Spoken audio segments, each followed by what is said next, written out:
a few years, for sure. I really like drinking the wines, which is, not all the wines that I buy and sell I would personally drink, and that doesn't mean it's good wine or bad wine. It's wine is all in the eye of the beholder, and but these are wines that just are my style. I enjoy drinking them, and so I've heard people talk about whether or not you're going to change your style again. And whether was the marketplace ready for these wines, and are you going to go back and change your style? And I was like, God, I hope not, because I really like drinking these wines. I don't. I mean, as far as I'm concerned, this is the best response we've ever had to the wines in the marketplace. I mean, people talk about what you want to have with food, and invariably everybody has to have wine that's distributed. And everybody, of course, then wants to be in the best restaurants. Take your pick. The who's who of restaurants, whether it be here or New York or whatever. But if you hand there's a lot of sophisticated wine drinkers here, New York, Chicago, and you hand your distributor a wine that basically doesn't resonate with someone like you who wants some of this. It's a lot more difficult to sell. Yeah. I mean, they can understand why you don't want a 15.8 alcohol Pinot Noir that's kind of showing its heat, showing a lot more fruit and kind of over oakiness and sappiness that, they don't understand why you wouldn't want to have it on the list at Per Se or Your Place or Laundry. I mean, take your pick of all the restaurants that are out there. And there's plenty. The thing for you is there's so many wines out there that are in that riper, lusher style, and so we don't need another one. And if that's what you like, there's great 30 names of people I could recommend.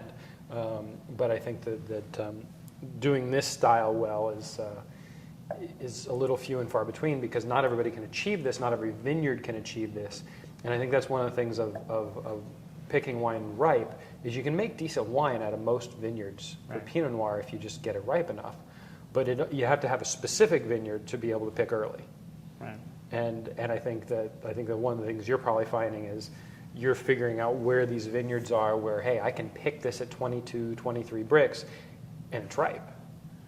Yeah, it's interesting because I think along the way I've also changed my idea of what ripeness is. I think getting used to sampling the fruit and having this kind of a lot more acidity in the wine, and I'm like looking at it, the seeds are kind of browning up and they're kind of getting, I'm like, okay, this is telling me to pick, but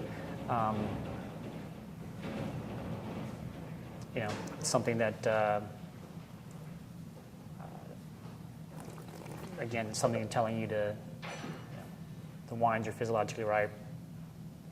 We made some wine from out here at our estate, and they basically, I picked a 23.5 like I'm doing now. Nothing comes in over 23.5, but it just was kind of light for lightness' sake. Yeah. It didn't seem to have the concentration.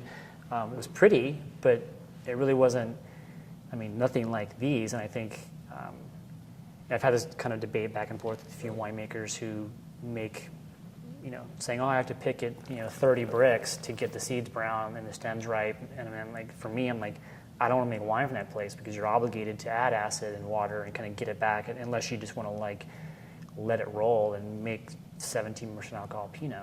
Yeah. So you're always playing the guessing game as how much water to add, what you're doing.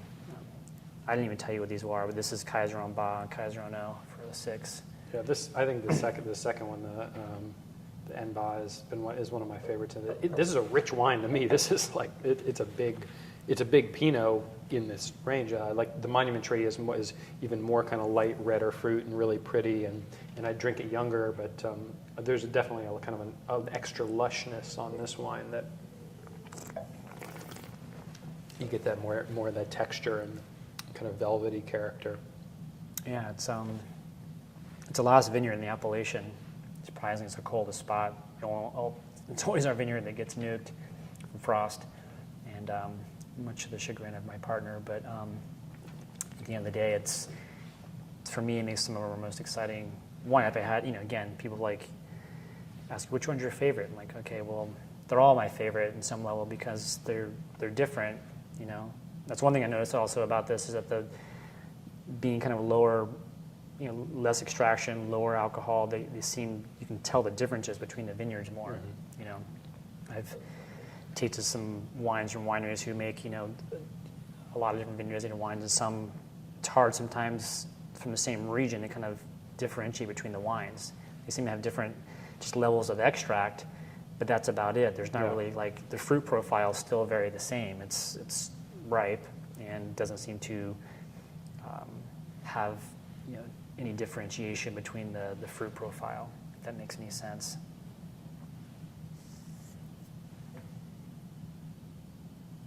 So where do you see, I mean, obviously you commented earlier about Pinot Noir, where it's heading.